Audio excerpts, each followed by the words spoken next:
4S to. So, ayan, 4. Tingnan natin, no. Mukhang Ay! Hello, hello, hello. Welcome back sa channel natin. And today, magte-test tayo ng bagong battery from Go Kilowatt Hour. Unbox natin para makita natin kung maganda ba ang battery na to.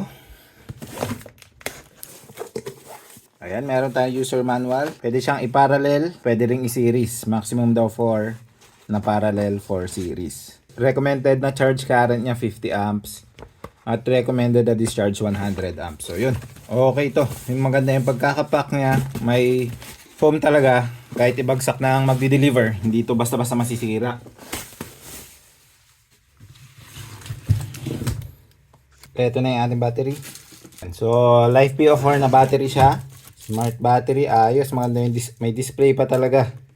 At mukhang meron siyang Bluetooth connection sa loob kasi meron siyang app na pwedeng i-download na dito. At mukhang JBD-BMS yung gamit nila. Kasi yung JBD-BMS na gamit ko, yan din yung app na ginagamit. Check natin yung voltage ng battery. Pero dito nakita na natin 13.2. Ayan, nakalagay dyan. Check lang natin. Ayan, 13.15 sa ating tester. Huwag na natin patagalin. I-capacity test na natin para makita natin yung totoong capacity. And then buksan natin. Tignan natin kung ano yung laman. Ayan, nakakonect na siya at nag-charge na tayo ng 5 amps kasi yun lang yung maximum na kaya na itong ating charger. Okay lang yan. Wala naman siyang negative effect. Ang cut-off voltage natin ay 14.4 volts. Yun yung nakalagay dito sa manual niya. So, sige, babalik tayo pag puno na. I-discharge ko na rin. Papakita ko na lang sa inyo yung result. Ayos, nakikita rin dito kapag nag-charge. Ayun. Makikita mo yung amps. So, nag-charge siya ng 4.9, 4.8 amps. Ulitin nga natin, itigil natin kung anong mangyayari. Magiging standby. Ayan, nakalagay standby. At nag-charge ulit tayo. Ayos, maganda yung display. Malalaman mo talaga kapag nag-charge at kung ilang amps yung pumapasok. So, sige, balik tayo mamaya. Ayan, fully charged na yung battery natin. Pwede na natin siyang i-discharge. Bali, around 50 amp hour yung naikarga natin. So, shinip nila to na 50% yung capacity. Gagamitin natin yung mas malaki nating capacity tester para mas mabilis. So, i-discharge natin to hanggang 10 volts. Tapos, 20 amps yung discharge rate natin.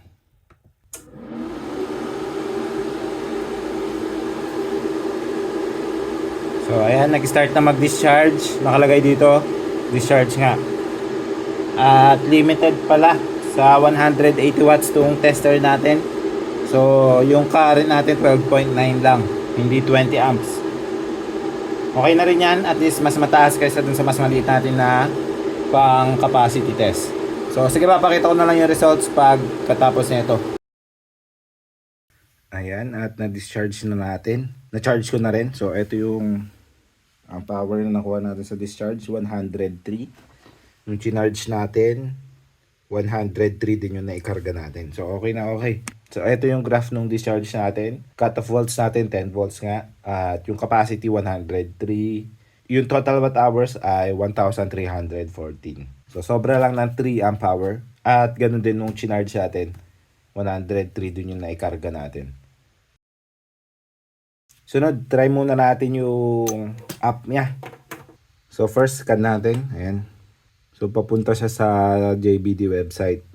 So, meron siyang Android at iOS na app. Direct download siya, hindi siya sa Play Store.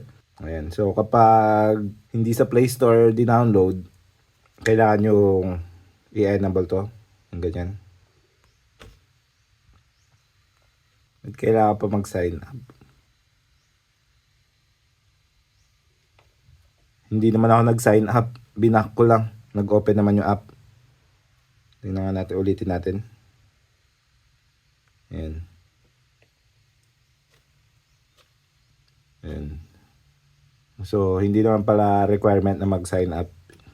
Mag-back lang kayo. At may lumitaw dito. Baka ito yon. Mukhang siya nga yun. Ayan. Makita mo yung code dito. Ayan. Yun yung nakalagay dito sa app. Capacity 99.9. Alam niya naman. Yun lang pala dito, hindi ko nakikita yung voltage ng every cell. Try ko lang mag-sign up, baka sakaling lumitaw. So after natin mag-sign up, nadagdagan yung lumilitaw dito. Ayun, lumilitaw na. So kailangan mo lang pala mag-sign up. Voltages natin, 3.36 yung pinakamataas. At 3.35. Mukhang magkakalapit naman. So ito lang yung makikita natin. So pwede nyo i-turn on and off yung discharge and charge.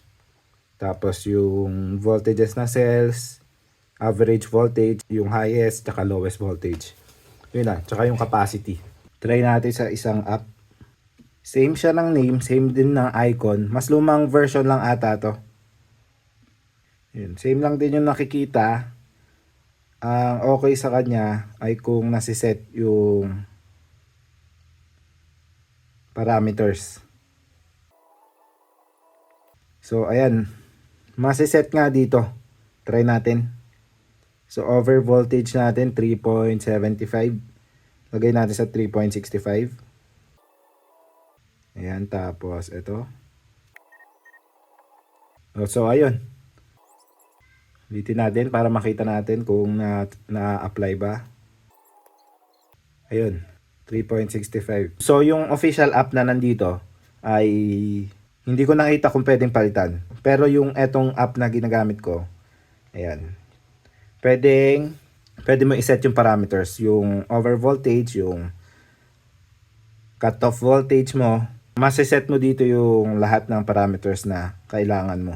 I'm sure naman yung stock settings na naka-program na sa BMS ay okay na para sa battery na to.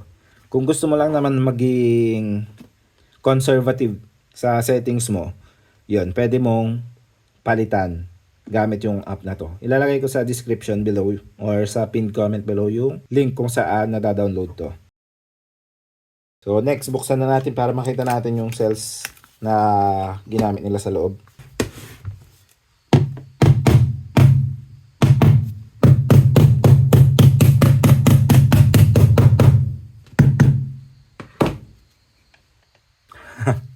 May tornilyo pala dun.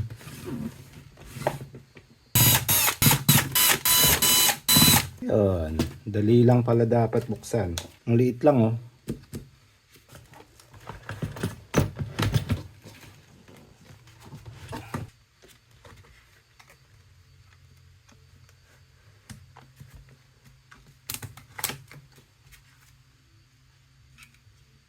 Ayos tong cutter na to ah.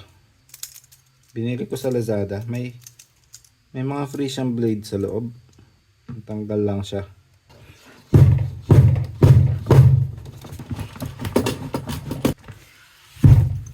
So obviously hindi 32,650 yung laman niya.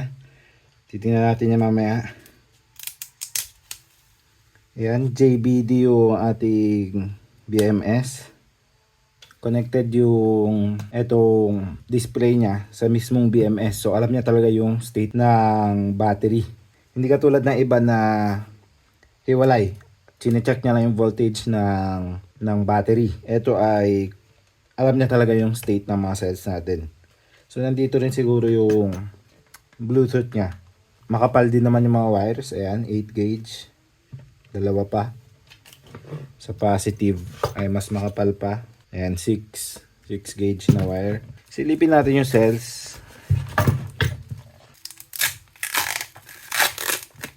May mga plates lang. Hindi siya prismatic. Kasi kapag prismatic, makikita mo merong yung mga terminals nung cell mismo.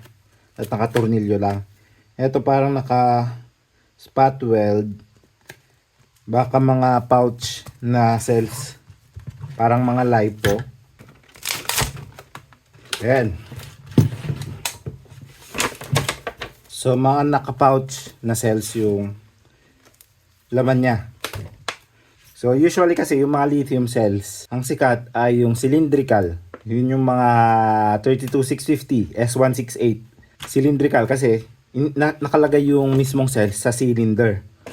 Tapos yung prismatic naman, yun yung mga rectangular na cells na may casing. Yun yung mga prismatic. Kapag sinabi mong pouch, eto, as in, para lang siyang nasa pouch, ganito. Teka, ganito yung itsura niya. Ayan. May parang manipis lang siyang pouch, tapos nasa loob na yung mismong cell. Wala siyang matigas na casing katulad ng prismatic. Yung prismatic, parang ganito lang din yun sa loob. Meron lang siyang hard na case para hindi basta-basta nagbo-bloat. Bihira tayo makakita ng pouch ng mga Life PO4. Pero eto, yun yung ginamit nila. Possible kasi mas mura kasi hindi na sila gagamit ng material para sa casing ng mga cells. Pero kasi, ayan, nilalagyan naman na nila ng casing mismo. Hindi naman na kailangan. At kung maganda yung quality, tingnan nyo, hindi naman nagbo-bloat. So kahit na ganito yung ginamit nila, okay pa rin kasi mukhang magandang quality ng pouch na cells yung ginamit nila.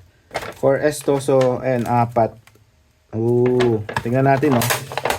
Mukhang ay! Oh, shoot.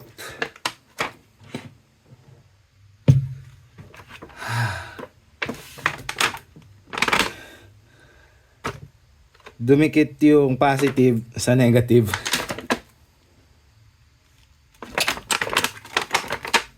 Hindi ko nakita. Ay. Ayun, no. Ayan, natunaw na. Hindi naman nasira yan kasi Life PO4 naman yan, kaya niya yan. Yung capacity ng battery natin, ayun, no, 100% pa rin. 13.4 pa rin yung voltage. Kaya dapat talaga tinatanggal yung mga connection eh habang nagdi-disassemble kasi pwedeng magkadikit-dikit nga. Ayan, parang may nag-weld na dito, ang itim na. Pero pasaway tayo, hindi ko pa rin tatanggalin.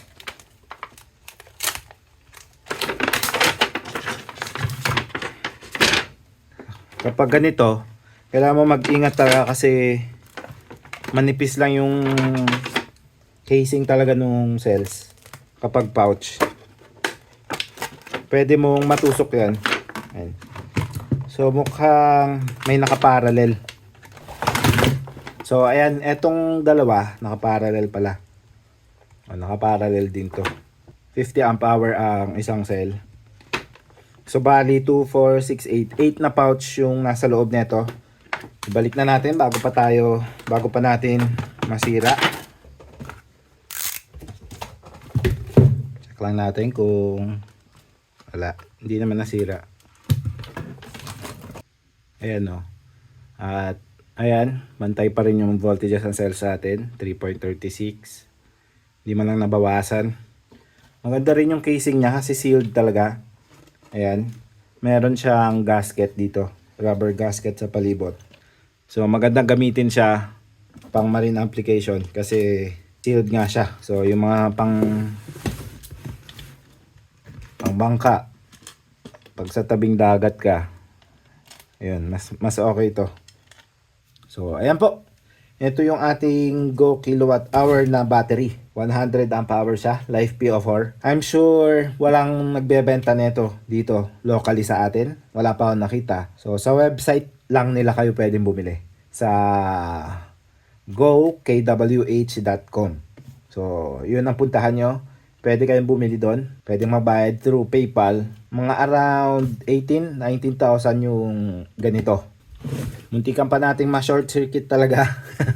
Pero wala naman nangyari sa kanya. Nakita nyo parang natunaw pa niya yung terminal ng battery. Pero ayos pa rin siya. Hindi man lang bumaba yung capacity ng battery natin. Hindi nabawasan talaga.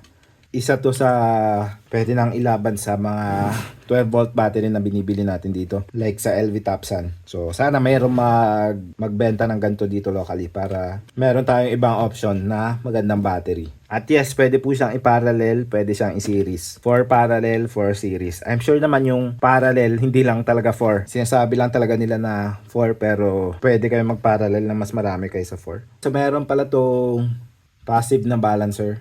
Pero mas maganda yung pag-balance nito kasi pwede mong iset yung function ng pagbalance. Ayan. Kung nagbabalance siya, kahit hindi nang charge or kapag nagcha-charge lang, pwede siya magbalance. Hindi siya katulad nung mga active balancers na nililipat niya between cells yung charge ng cells. Ito ay sinusunog niya gamit yung resistors. Mas maganda na yung way ng pagbalance ng JBD BMS kaysa sa ibang BMS like sa DALI. Pwede mong ibahin yung setting nung kung kailan siya pwede mag-balance. Unlike sa DALI kasi kapag nag-charge ka lang, nag-work yung pag-balance niya. Eto, kahit hindi nag-charge, pwede mong iset na mag-balance siya. At isa pang maganda sa kanya ay madali siyang buksan kasi hindi katulad nung ibang mga batteries. So kapag in time, which hopefully hindi naman talaga mangyayari, ay nawala na sa balance tapos gusto mo nang lagyan na active balancer kasi hindi na kayang i-balance nung BMS yung mga cells.